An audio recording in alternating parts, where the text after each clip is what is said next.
Ileya Maya y Portal Hidalgo presentan La Puerta Ancestral. Ingresa por la puerta que te llevará al mágico mundo espiritual de José Chávez. Tarot, medicina ancestral, numerología, astrología y mucho más. Temas holísticos y espirituales que te ayudarán en tu bienestar. Comenzamos.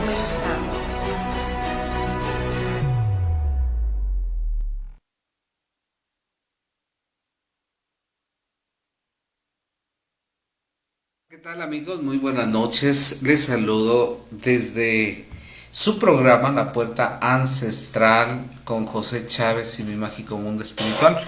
Gracias por permitirme llegar a sus hogares en una noche más de programa. Hoy, miércoles 6 de mayo del 2020. Yo les saludo a la gente que está aquí en la ciudad de Morelia, Michoacán, a la gente que me está sintonizando en el interior del estado o en el mismo interior de la República Mexicana. Es un gusto, un placer poder estar una noche más con ustedes. También saludo a la gente que está atenta ya en la Unión Americana. Gracias a la gente que está en Houston, Texas, la gente que está en California, la gente de Salt Lake City, allá en Utah también, la gente de Chicago, la gente que está en Oregon, en Miami, en fin, a cada una de tanta gente que se sintoniza día a día y que también que enseguida ve los programas después de la transmisión en vivo. Yo les agradezco bastante el que puedan compartir el video, el que puedan estar dando like a el programa La Puerta Ancestral con José Chávez y mi mágico mundo espiritual. La gente que está en Canadá, en Ecuador, en Cuba, la gente que está en Venezuela, en Chile, en España, en Italia, en Francia. Gracias de verdad por permitirme poder llegar a sus hogares. La temática de esta semana, una temática extremadamente interesante, porque estamos hablando de el nahualismo. ¿Cómo nace un nahual? ¿Cómo se forma un nahual? ¿Y qué le toca vivir a un nahual?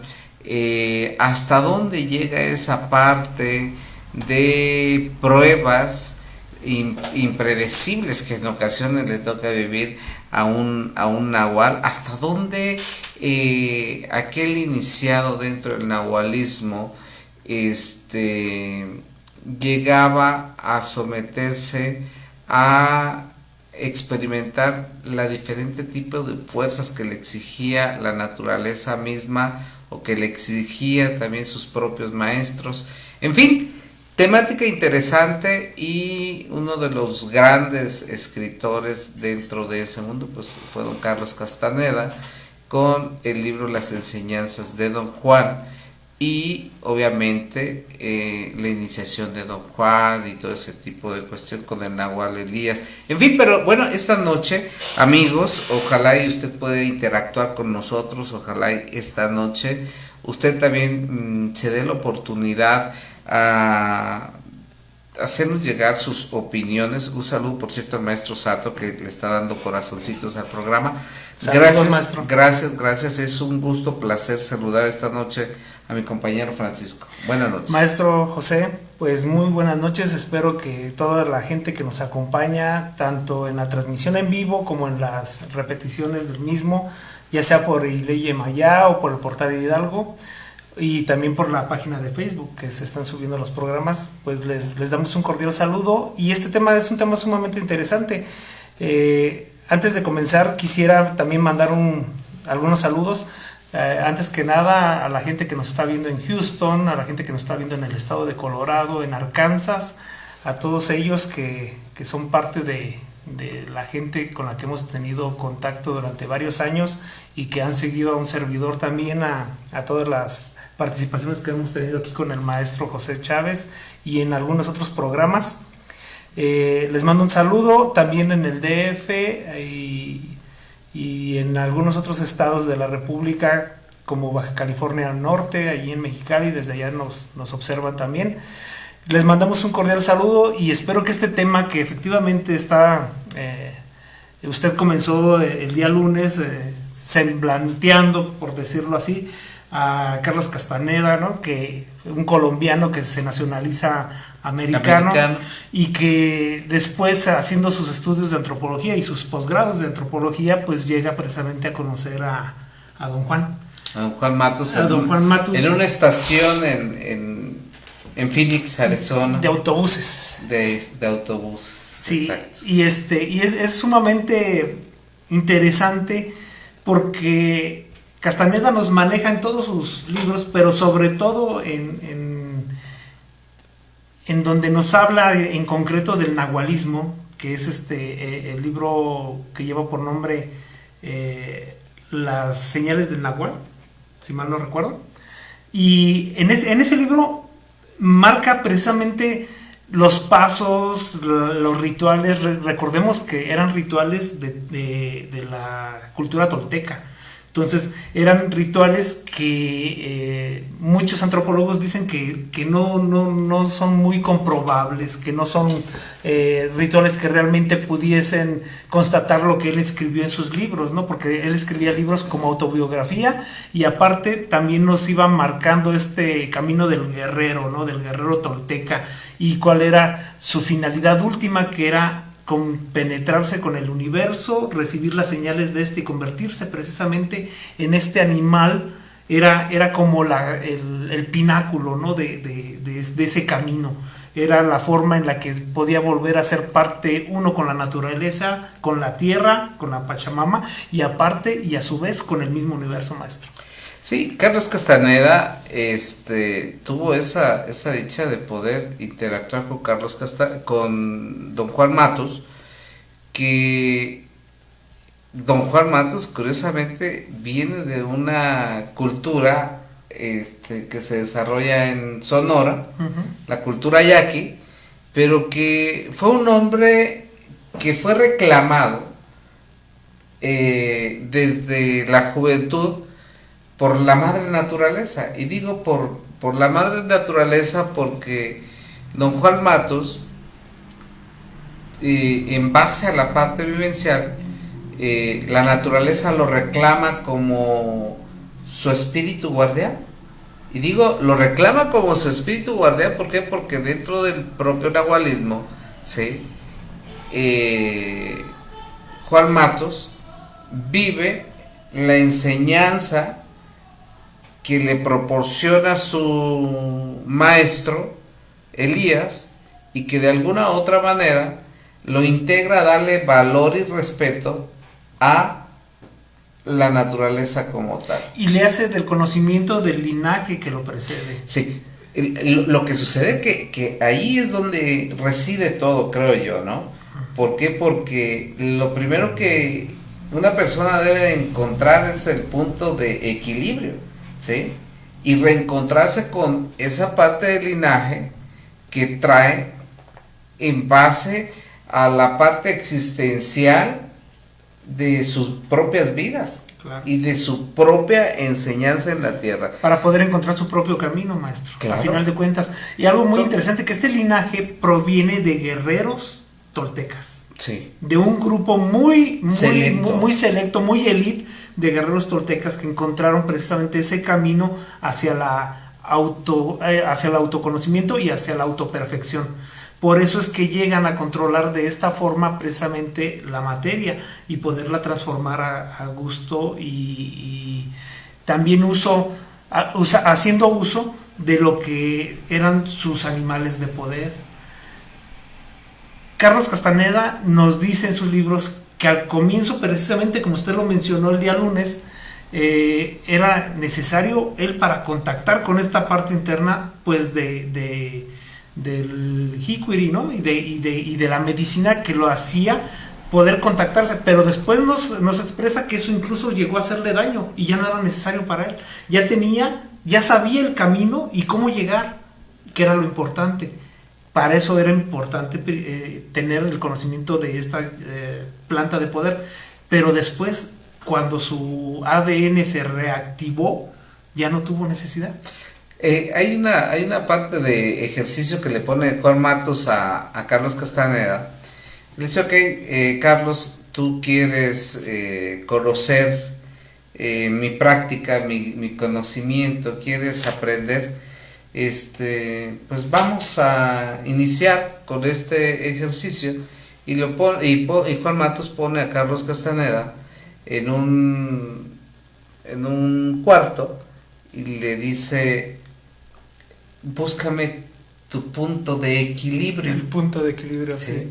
El Búscame punto de equilibrio. tu punto de equilibrio. Y Carlos Castaneda pues recorre todo el cuarto, se cansa, se pone boca arriba, boca abajo, se acuesta, se exterioriza, tratando de buscar esa parte de punto de equilibrio, tratando de integrarse, a darle valor y conocimiento a su espíritu, a sacar esa parte guerrera de él como ser humano, haciendo a un lado a lo mejor un poco la parte de estudio, la cual él profesaba, antropólogo por cierto en profesión, hasta que se dio por vencido, ¿sí? Porque pasó pues un día, una noche sin poder descansar, sin poder, hasta que le dice a don Juan Matus, maestro, pues me cansé de buscar el punto y no lo encontré. Y le dice don Juan Matus, pues entonces no estás apto para el siguiente paso, para el siguiente paso. Entonces Carlos Castaneda se sienta en plenitud y le dice, maestro, pues creo que este es mi punto de equilibrio. Y le dice Juan Matus, efectivamente, sí, ese es tu punto de equilibrio, porque es el lugar idóneo, es el lugar perfecto donde nace el descansar de la mente, del espíritu, de la materia. Así es. De todo lo que tiene que ver con una parte experimental. ¿Sí? Porque todo queremos verlo complicado, maestro, pero realmente todo es tan sencillo. Así nos queremos complicar la vida. Y es muy importante precisamente la lectura de autores como Castaneda, porque nos dan precisamente esa guía de cómo es el camino del guerrero en el sentido espiritual, metafórico y físico también, pero sobre todo nos da a entender de que por más que nosotros queremos complicar las cosas, la naturaleza y el universo son lo más sencillo que existe. El hombre se complica todo, amigos, amigas. El hombre es el que genera el problema. Realmente la madre naturaleza, el padre del universo como tal, nos dicen que venimos a este plano existencial, ¿sí?, a cumplir cierta misión. Dentro del nahualismo, la parte ritualística encomienda a una serie de ceremonias, a una serie de prácticas que en su momento a Carlos Castaneda no se las, a Juan Matus no se las hace bajo ese seguimiento el Nahual Julián. ¿Por qué? Porque se decía que existen seres humanos, existen personas que el mismo espíritu guía te va poniendo y es el que te va guiando para que tú puedas transmitir aquel conocimiento, ¿sí?, que tienes basado en base a los elementales. Y esta parte ritualística se da por la conservación de las culturas, ¿verdad? Sí. Porque de boca en boca. Porque realmente, amigo, amiga, el término nahual o manejaban el término del nahualismo en su momento, porque dentro del México prehispánico le tuvieron que dar cierto término por que era el término que se le daba al brujo. al curandero, al médico conocedor. Me hizo recordar, perdón maestro que me interrumpa, pero me hizo recordar en una conferencia cuando Carlos Castañeda narra que él le dice a don Juan que él quería ser un chamán como él, y que con las palabras de don Juan, perdón en el francés, le dijo, no seas pendejo, le dijo, yo no soy chamán, dice, yo soy brujo. Claro. Y me hizo recordar precisamente eso. Fíjate, la persistencia que marca un brujo, la persistencia que marca aquel ser humano ante la propia empatía que en ocasiones producimos, porque fíjate, dentro de lo que es el manejo de las energías, el manejo de los elementales, tú puedes despertarte muy positivo, ¿sí? Pero dentro de el transcurso de la mañana, dentro del transcurso al mismo día, entra la parte negativa subconsciente en ti, ¿sí? Y tú mismo vas generando como y sí podré, no podré, no, es que empiezas a sugestionarte y negativamente, y es la primera, es una de las primeras reglas de el brujo, del guerrero, del chamán, al poderte encontrar con tu propio espíritu, con tu propia esencia, con tu propia alma. En tu punto de equilibrio. En tu punto de equilibrio, ¿sí? ¿Por qué? Porque es el tiempo y la dedicación lo que te va a ayudar a dar un giro, el tiempo y la dedicación lo que te va a ayudar a darle forma o a darle precisión a esa consistencia, a esa persistencia que tú mismo estás dando. Y es a partir de ahí cuando vas englobando, curiosamente, o vas fortaleciendo tanto un cuerpo mental, como vas fortaleciendo lo que es la parte del positivismo, lo que es la parte, vas equilibrando lo que es la parte de la vulnerabilidad. Esa parte que formatea la parte positiva y la parte negativa y que te va dando esa parte de sintonía a una voluntad, ¿cómo le pudiésemos decir, Francisco? A una voluntad inquebrantable. Eso es lo que al aprendiz del manejo del mundo de las energías le va a fortalecer en el transcurso de los mismos años. La experiencia, maestro. Que se convierte en experiencia. ¿Por qué? Porque eso es lo que lo va a salvar, eso es lo que le va a ayudar a darle valor a los elementales y darle valor a su propio animal guía. Sería muy interesante compartirle al nuestro auditorio, a las personas que están ahorita acompañándonos y a las que van a ver después este programa, que hay muchas formas de que nuestro animal de poder empiece a manifestarse con nosotros, maestro. Puede ser directamente porque sentimos una afinidad con aquel tipo de ser, dígase gatos, perros, águilas. Tengo una experiencia al respecto que me causó mucha risa, pero también una gran experiencia en el sentido de que un compañero, un amigo argentino, haciendo precisamente un ritual para encontrar a su animal de poder, pues él se puso a meditar y ahí consultó, ¿no?, a su animal, y él esperaba un tigre, un león, algo así. Y mira cómo me pongo, pero resulta que se aparece una liebre. Y al principio dudé, pero después empecé a hablar con ella y me empezó a decir tantas cosas que me di cuenta que efectivamente ese era mi animal de poder, una liebre.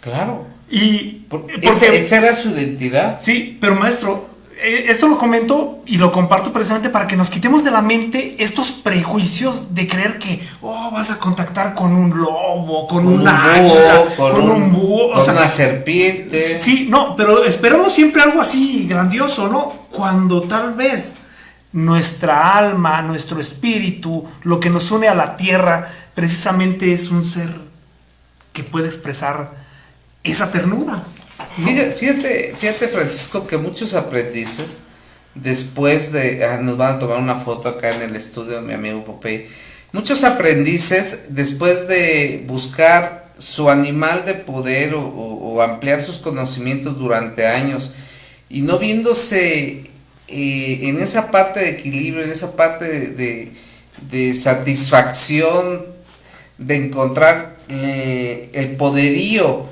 que están buscando y no lograr esas expectativas, se frustran, se retiran, se decepcionan, sin saber que quizás esa parte que estaban buscando dentro de ellos mismos, estamos aquí en la foto, amigos, o sea que eso es lo que estamos viendo, los hacen no llegar a lo que es la parte experimental que se quedan en la teoría que requieren, y les da miedo entrar a la práctica real. ¿Por qué? Porque el conocer a tu propio animal guía, el conocer a tu propia esencia, llega a ser frustrante. O llega a ser aterrador. Y digo frustrante, ¿por qué? Porque la más mínima inducción genera cierto trauma y ahí paran, ahí bloquean. Sí, hay gente que no soporta ver su sombra, no soporta ver la parte oscura que siempre es parte de nuestra dualidad y que siempre convive con nosotros. Más sin en cambio, amigo, amiga, yo les aconsejo que no podemos arriesgarnos a rendirnos. No podemos arriesgarnos a morir sin ver experimentado. Exacto. ¿Sí? ¿Por qué? Cuenta por ahí la leyenda que en una ocasión había un chamán, ¿sí?, que le puso a hacer unos ejercicios a uno de sus alumnos, a uno de sus aprendices, y lo pone a nadar en una playa, ¿sí? Y el aprendiz, obviamente, por haber nadado tanto, llega extremadamente cansado, suelto, y una vez que dentro de este aprendiz acumuló una serie de cansancio, y acumuló una serie de agotamiento dentro de el ejercicio que estaba haciendo para llegar a una parte de inducción a la materia. Y digo de inducción a la materia, ¿por qué? Porque primeramente tenía que forzarla, cansarla, llegar a sus límites, llegar a esa parte de preparación. La flexibilidad y la humildad de esta persona le ayudó a despertar, Francisco, lo que es la parte de el sentido común. Fíjate cómo te lo voy a manejar. Le ayudó a despertar esta parte del sentido común, algo que todos los seres humanos tenemos, algo que todos los seres humanos podemos hacer uso de nuestro sentido común. Le podemos dar la independencia, le podemos dar la interacción, o podemos dirigir en base a nuestra propia forma de vivir con los elementales, pero que normalmente ignoramos los seres humanos. Para allá voy.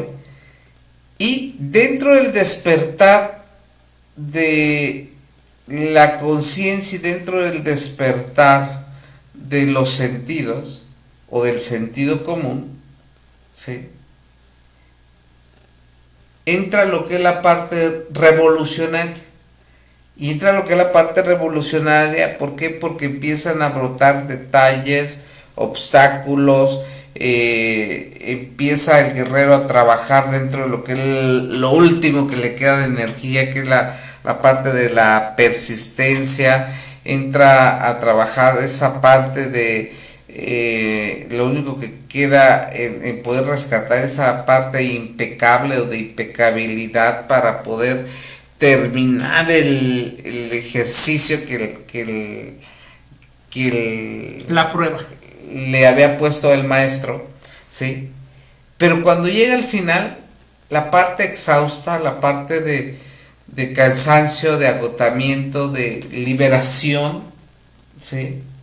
Y de persistencia a poder lograr rebasar todo aquello, no le queda otra cosa más que despertar su imaginación o despertar esa parte del sentido común y permitir que entrara a hablar esa parte de su yo interno y marcar esa parte de comunicación donde le ayuda ahora sí a despertar o encontrar el animal guía o encontrar la perfección de su espíritu, de su alma, de sus cuerpos, ¿sí? Porque también hay quienes le dan el valor a esa parte, pero hacia dónde voy, a que no es necesario inclusive llegar a descubrir o llegar a visualizar un animal para tú darte cuenta que eres perceptible o tienes identidad con cierto animal, que tu sentido extrasensorial te permitió entrar en comunicación por medio del despertar de la conciencia, o el despertar de la cualidad del don extrasensorial, ¿sí?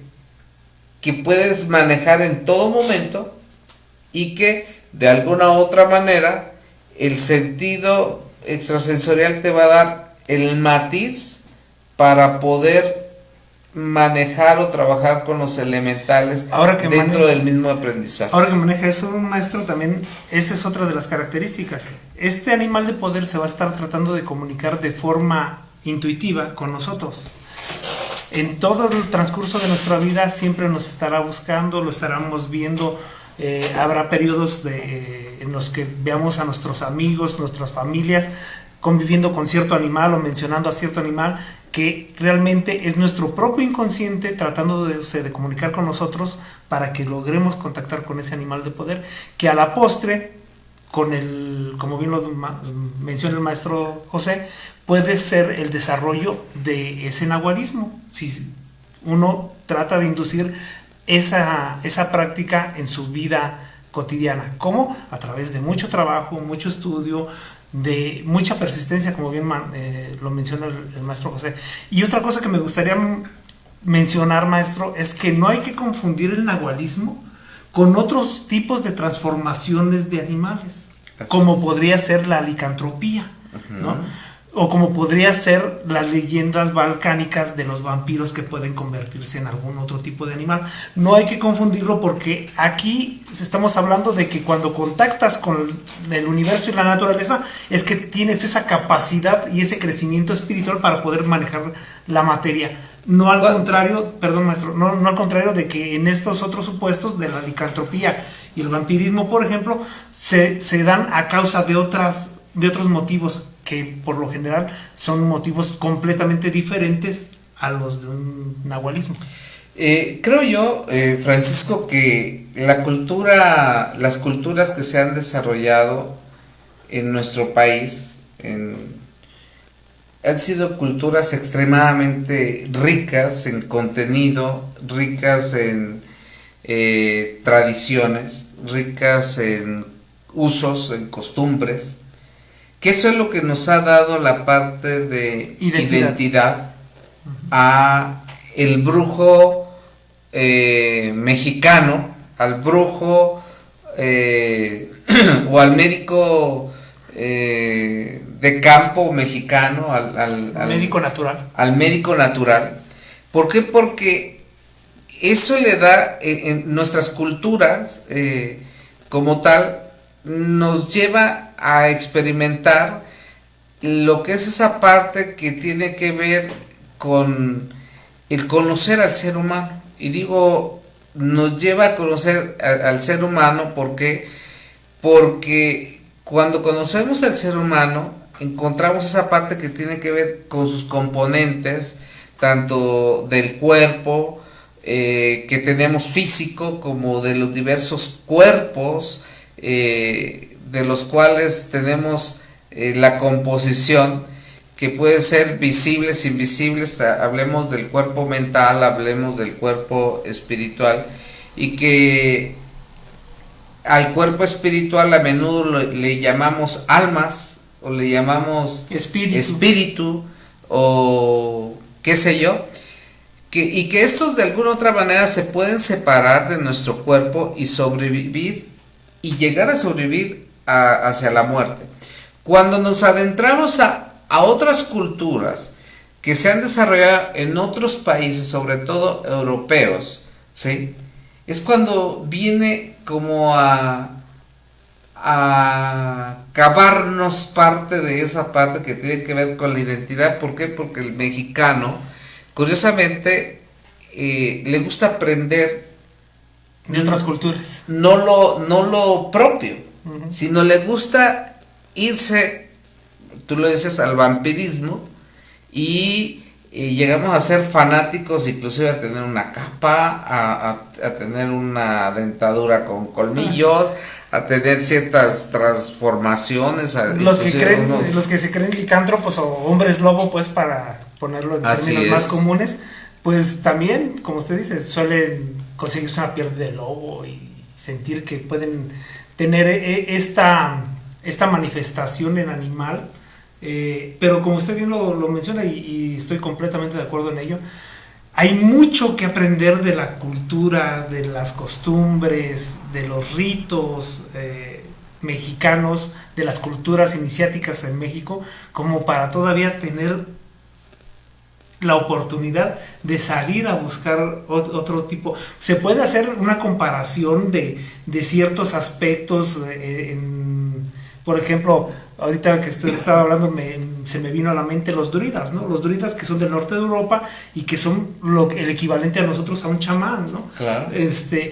Y tienen también esa capacidad de convertirse en lobos. ¿Por qué? Porque son los animales con los que ellos convivían, ¿sí? Acá es muy raro encontrar un lobo. Acá es más común encontrar, no sé, una serpiente. Estamos hablando de esta zona desértica del país, donde lo más común que podemos encontrar son serpientes, alacranes, escorpiones, y entonces esos animales también representan una parte de esencia humana, porque recordemos que el nahual, o nuestro animal de poder, en menor medida, porque se supone que el nahual es la expresión máxima de nuestro animal de poder, pero cuando contactamos con nuestro animal de poder es nuestra unión con la naturaleza, con el planeta, y el planeta nos une al universo.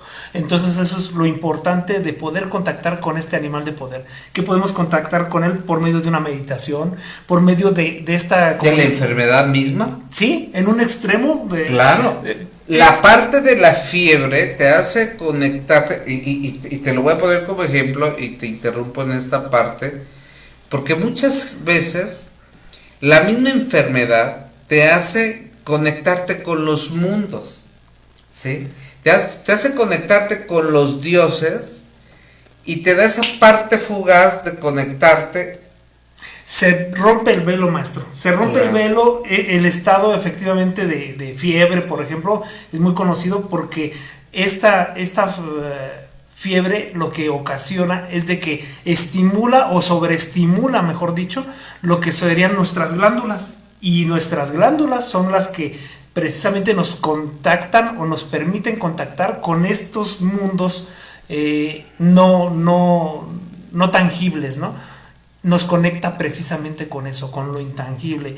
Y es muy importante que en cualquier situación, ya sea en una meditación o, como bien menciona el maestro, en una fiebre muy fuerte, o también puede ser con el uso de la intuición, estemos atentos para que ese animal de poder siempre nos estará buscando y nosotros podamos dejar que nos encuentre.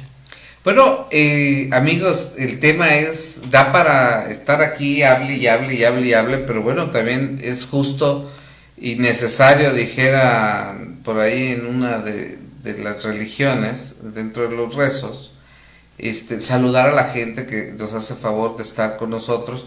Hoy me gustó mucho que alcancé a ver 69 gentes conectadas, estamos con 30, pero es un gusto saludar hasta Houston, a María Álvarez, a Vivi, a Mexicali, Ángel Hidalgo, Mari Guzmán, Francisco, que está aquí, que nos hizo favor de compartir, Amelia Ortega, también gracias por permitirme llegar cada noche a tu hogar y me hagas el favor de seguirme compartiendo los videos, gracias de favor. Francisco Cervantes también está viendo el video, Francisco. Xochitl Pinto también está viendo el video. Buenas noches, maestro José Chávez. Francisco. Amelia Ortega, hola, buenas noches, maestro José. Buenas noches, estamos aquí para ustedes. Mari Guzmán, buenas noches, saludos. José, gracias. El maestro Arturo Tobar también está con nosotros. Un abrazo, hola, maestro. a José y a Francisco, saludos desde la casita de la bruja. Claro que sí, maestro, ya le extrañamos, gracias por la llamada que nos acaba de hacer. Hernández, por cierto, vi la llamada que le hizo en vivo la vez anterior y me emocionó mucho, maestro, el saber de usted y que pueda compartir ese conocimiento aquí con el público de la Puerta Ancestral. Y que el maestro Sato es un conocedor de la herbolaria, nada más que hay cosas que el maestro Sato luego tiene ahí muy dormiditas y que le hace falta que nos transmita todo ese conocimiento. Miguel Hernández Miguel también está viendo, Rosa Isela Chávez, gracias también. María Álvarez, buenas noches, maestro José. Rocío Ortiz, también un saludo. Saludos, Rox. El Cod Marín, también gracias. Hernández Miguel, buenas noches, José Chávez. Benita Álvarez, Pedro Popeye, saludos a Fran, Rocío. Araceli Rodríguez también está viendo a Miami por allá. Michelle Alvarado, Michelle, gracias por estar aquí pendiente. Nuestro señor productor que los tiene abandonados. Es que pues es el patrón, ya sabes, se da su lugar. Oye, Billy, por favor, ya te necesitamos aquí. Yo pienso que vamos a comprometerlo el viernes, porque también ya las hamburguesas, maestro. Sí, oye. Blanca Suceda Alcántar Medina está viendo el programa. John Cortés también nos está viendo. Cortés. Un saludo, Jonah. A ver cuándo se nos hace convivir, perdón. Y no le gusta, no le gusta. No. Obed Chávez, Dulce López Chávez también está. Araceli Rodríguez, dice buenas noches, me recuerda la película Apocalipsis, Náhuatl, transformación mitad hombre y mitad animal. Sí. Es como esa pantera que él se identificaba. Exacto. Puede ser. Son esas pinceladas. Claro. Recordemos, me van a escuchar que esto lo voy a estar mencionando muy seguido en muchos temas porque lo que es la realidad predictiva es algo, una cuestión muy interesante que ojalá algún momento la podamos tocar. Es este medio por el cual Hollywood o todo este compendio que hay de medios y que nos llegan a nosotros por medio de películas como Apocalipto o películas como el Día de la Independencia, son mensajes que se nos están dando. Y si vemos, por ejemplo, Avatar, la película de Avatar, ahí nos hablan precisamente de eso, de la interacción del ser humano con la naturaleza y cómo por medio de esta puedes ser uno con un animal, ¿sí? Ahí lo hacen por medio de una conexión física. Lo que pasa es que el mundo también está atrapado entre al menos, entre esos dos polos, ¿no? Entre el polo positivo, negativo, y de alguna otra manera cae esa parte del mundo exterior donde se vuelve visible, cotidiano, donde empiezas a experimentar los mundos y empiezas a experimentar los elementales, ¿no?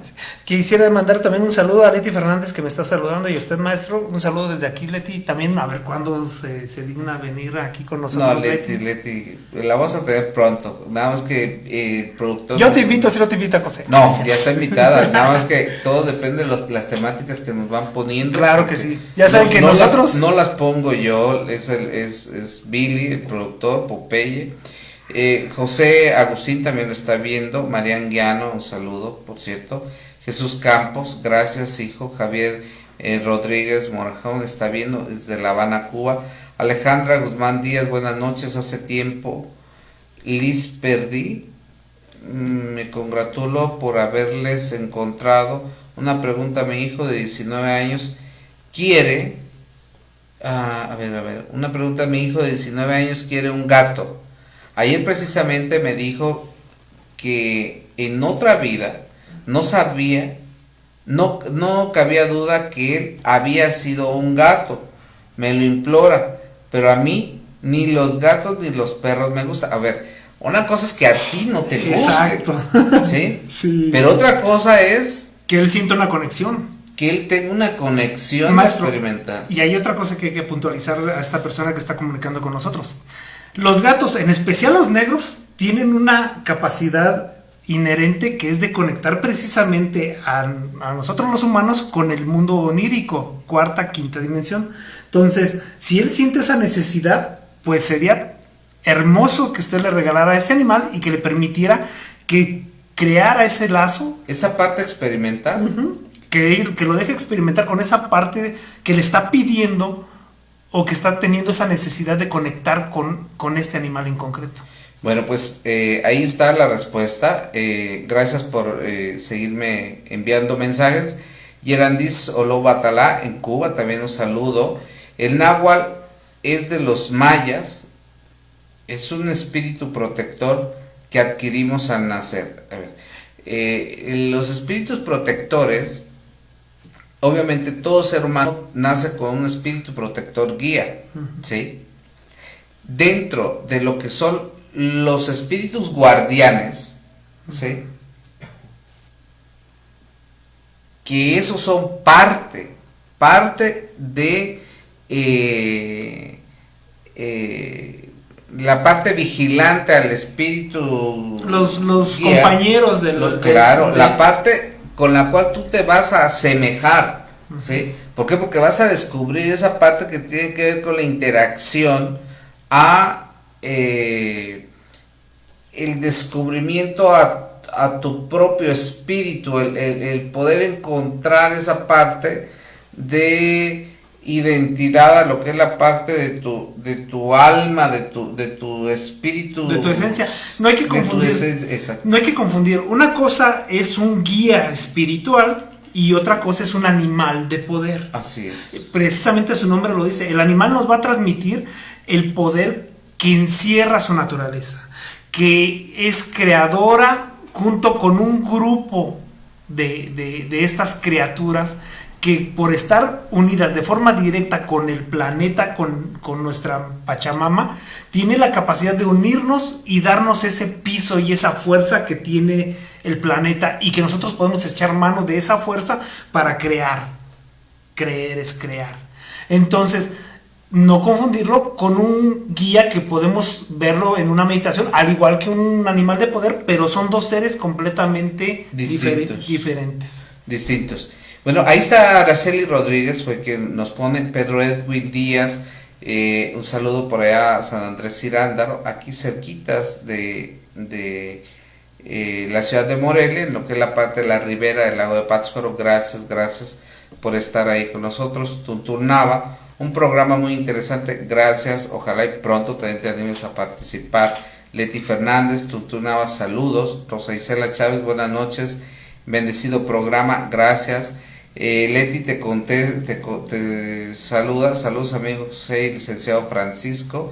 Alejandra Guzmán, muy buena, muy buen, muchas gracias, les agradezco mucho, gracias a ustedes amigos, amigas, porque nos permiten de verdad ser parte de ustedes en una hora de 10 a 11 de la noche cada cada segmento que tenemos en la puerta ancestral. Pero cuando llegamos a tocar este tipo de temas que son temas que nos llevan a un análisis de profundidad, porque debemos de aprender de tanto de nuestro descubrimiento de nuestro propio espíritu guía, como el aprender a descubrir nuestros elementales, el aprender a convertirnos en guerreros de la naturaleza, en guerreros de la madre tierra, el que nos lleve a encontrarnos a lo que es la parte de las energías, buscar la parte del equilibrio tanto en el mundo espiritual donde hoy en día le damos valor a la parte de los dioses, o donde nos vamos al mundo ¿terrenal? No, ¿cómo le decían en el pueblo? El mundo, ¿Al inframundo? Al inframundo, y donde entramos a esa parte como de pauta propia en cada ser humano, porque en ocasiones se genera ese miedo a experimentar, ese miedo a seguir, ese miedo a lo que se pueda vivir como Usted dijo una palabra que para mí es clave, maestro: el miedo. El miedo a lo desconocido. El ser humano tiene un miedo inherente a lo desconocido. Todo aquello que no conocemos y que causa de una forma u otra un choque emocional, nos limita, nos frena y nos impide seguir el camino al que estamos destinados. El ser humano, por naturaleza propia, Francisco, amigos, amigas, tiene la facultad y el don de separarse del cuerpo y saber experimentar lo que es la propia muerte, es decir, experimentar a la propia muerte y sobrevivir a ella dentro del trance de la transformación. Eso representa el fénix, maestro, el morir y resurgir precisamente de las cenizas. Esa es la alegoría que acompaña a este animal mítico, que es un animal precisamente de poder, que es muy clásico encontrarlo en las culturas del norte de Europa. Pudiésemos dar el ejemplo, el sueño. ¿Quién en ocasión? Yo conozco a hombres, a mujeres, amigos, me han llegado al consultorio que tienen miedo a dormir. Le tienen miedo a la noche. Y porque tienen sueños recurrentes con animales. O que andan volando. O que andan volando. Que están en ese mundo de fuego y toda esa parte, donde lo que es la noche les representa para ellos como esa parte, no nada más de miedo, sino representa con esa parte de enfermedad, que representa esa parte de retroceso en lo que es la parte evolutiva, de evolución mental. Estamos hasta que no haces una serie ritualística con elementales, haciendo uso de lo que te proporcionan la madre naturaleza, los elementales, donde haces unos buenos desalojos con plantas o limpias prácticas, porque el chamán, amigo, la parte de los náhuatl, la parte de ¿cómo le pudiese decir? La parte sí de chamanismo, del nahualismo, pues también te lleva a experimentar esa parte de sanación de los cuerpos, ¿no? Claro, sí, la sanación del alma, la sanación del espíritu, la sanación del cuerpo mental, del cuerpo físico, la sanación de tu casa. ¿Sí? Maestro, es lógico que si alguien tiene la capacidad o llega a este nivel en el que puede transformar la materia en lo que él guste, es una persona que puede sanarse a sí mismo. Es una persona que, como usted lo dice, no nada más puede sanar o transformar la materia a su gusto, sino que su propia materia la está transformando. Esto le da la capacidad de sanarse a sí mismo. Volvemos, también esto me hace recordar que es la capacidad de llegar a ser un náhuatl, consiste también, y una parte muy importante de poder lograr esta última meta, que es ser uno con la naturaleza, es estar en el aquí y en el ahora, estar presente, siempre viviendo en el presente, porque los seres humanos somos muy dados a estar pensando en lo que hicimos antes, que es vivir en el pasado, o pensar en qué vamos a hacer después, que es vivir en el futuro. Pocas veces nos concentramos en el aquí y en el ahora. Claro que sí. Antes de continuar, amigos, yo quiero mandar un saludo a Vero Cervantes, ella nos está sintonizando, Ángel Mérida, el Barbón, dice aquí, a Diana Díaz, a San Juan del Río, Querétaro. Gracias por estar aquí en el programa, por estarnos sintonizando, un tema interesantísimo, el cual en la noche de hoy Francisco me está ayudando a desarrollar junto con ustedes. Pero yo quiero decirles, amigos, amigas, que dentro del nahualismo, el sanar el espíritu, el reencontrarte con tu ser guía, el reencontrarte con tu linaje espiritual, el reencontrarte con los elementales perfectos, te hacen vivir en un estado de pasividad, de tranquilidad, de armonía. Te hace vivir una vida en sueños real, de esas vidas en las cuales no quieres despertar, de esas vidas de las cuales no quisieras que te interrumpieran en el momento, porque estás en lo tuyo, en lo que te agrada, te desconectas del exterior y entras a darle forma a esa parte vivencial propia, donde cada uno de las prácticas o cada uno de la parte ritualística que te toca realizar, te hace adentrarte a tu yo interno de una manera lúcida, clara, pacificadora, que te retroalimenta, que es conocido como el nirvana para no los por un día, antiguos. sino Sí, de forma permanente.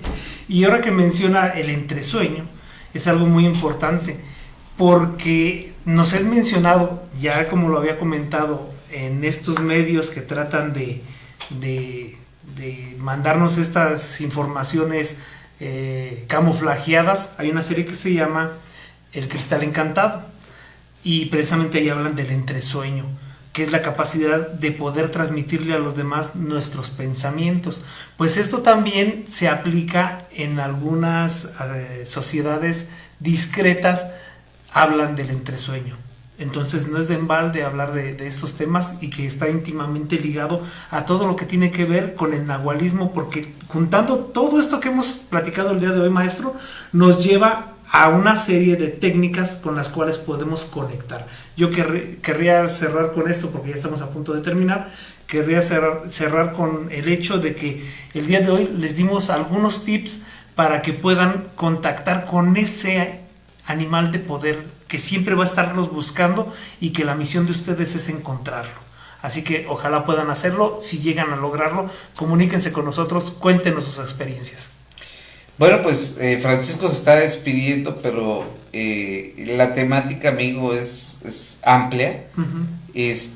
Yo sí le sugiero que ponga en práctica el despertar de su conciencia, el despertar no nada más de su conciencia, sino el despertar de su propio espíritu, de su propia alma, el despertar su linaje espiritual propio, el despertar esa parte de manejo de usos y costumbres que nuestros antepasados, nuestros abuelos, nuestras abuelas, nuestros tías, nuestras tías, siempre fueron muy meticulosas en enseñarnos, en adentrarnos al manejo de esas prácticas. ¿Por qué? Porque para ello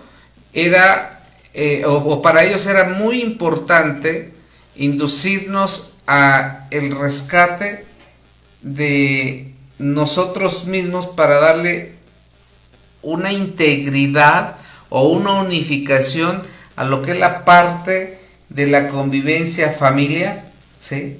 Por eso es que encontrar nuestras raíces. Por eso es que dentro del nahualismo, dentro de lo que manejó Carlos Castaneda con don Juan Matus como maestro y don Juan Matus con su maestro Julián, pues fue primeramente llevarlo a despertar la conciencia, a despertar esa parte de espíritu guerrero que llevaba dentro, ¿sí? Al conocer su entorno, al conocer la naturaleza, al volverse un guardián, al volverse un médico curandero tradicional, ¿sí? Y a la vez un guerrero. Guerrero lo llevaba por dentro en la parte experimental del animal, en el cual se podía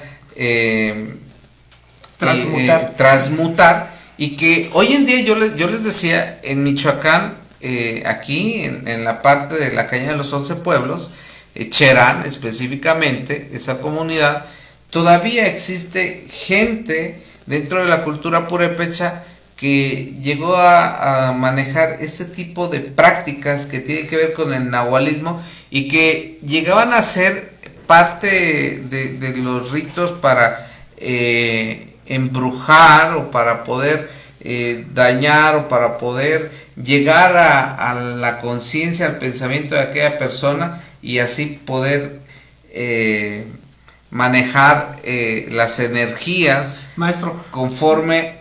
Antes de irnos, me gustaría decirle a la gente que nos está viendo por qué es precisamente eso que usted comenta, por qué las personas que se encuentran en áreas rurales son más, pueden estar más cerca de conseguir este tipo de situaciones. Pues porque están en un contacto y en un contexto y en un contacto directo con la naturaleza todos los días, cosa que nosotros en las ciudades es súper difícil tener ese contacto. Claro, si lo buscamos lo lograremos, pero el común denominador es que es difícil llegar a esa penetración con la naturaleza, que es sumamente necesaria para conseguir algo como lo es el poder transmutarse en un animal de poder, como sería el nahualismo. En fin, un tema interesante, amigo. Yo quiero saludarle, todavía está Aide Peñalosa, mi prima, por allá en la Ciudad de México. Porfirio García, bueno, cómo se cambian los nombres aquí, mis amigos, pero bueno, un saludo, ya sabe por dónde va. De verdad, gracias, yo les estoy completamente agradecido por permitirme llegar esta noche una vez más a sus hogares, agradecido también por que me haya permitido desarrollar este tema. Ojalá y en el próximo segmento usted me ayude a seguir interactuando, a seguir compartiendo el video. Suscríbase en el canal de YouTube Ileye Maya José Chávez, suscríbase en Instagram Ileye Maya José Chávez, vea la transmisión por Ileye Maya en Facebook de José Chávez Ileye Maya. Está también Luis Mario Mariano, está viendo el video. Gracias a tanta gente que el día de hoy me permitió llegar a sus hogares. Saludos a la gente del mundo entero. No voy a dar nombres porque luego me reclaman. De verdad, yo simplemente les agradezco y les agradezco que cada vez más el programa sea de su interés. Francisco, te agradezco también en esta noche de trabajo. A Popeye. Muchas gracias, maestro. Yo estoy muy agradecido por la oportunidad de estar aquí compartiendo con usted y con todo el auditorio. Un saludo para todos aquellos que nos ven en vivo y los que verán posteriormente el programa. Muchas gracias. Mi nombre es Francisco Javier Espinosa. Fue un placer estar con ustedes. Bueno, pues yo también me despido de usted, no sin antes invitándolo a que caiga esa parte de la reflexión y dentro de esa reflexión, ¿qué animal le gustaría ser o con qué animal se identifica más usted, para que después haga un análisis dentro de esta profundidad del tema del nahualismo en México? Buenas noches. Buenas noches. La puerta ancestral se cierra por hoy. Pero escúchanos de nuevo lunes, miércoles y viernes, de 22 a 23 horas. No olvides visitarnos en el canal oficial Ileye Maya a través de YouTube. La magia de José Chávez ya está en tu corazón. Buenas noches.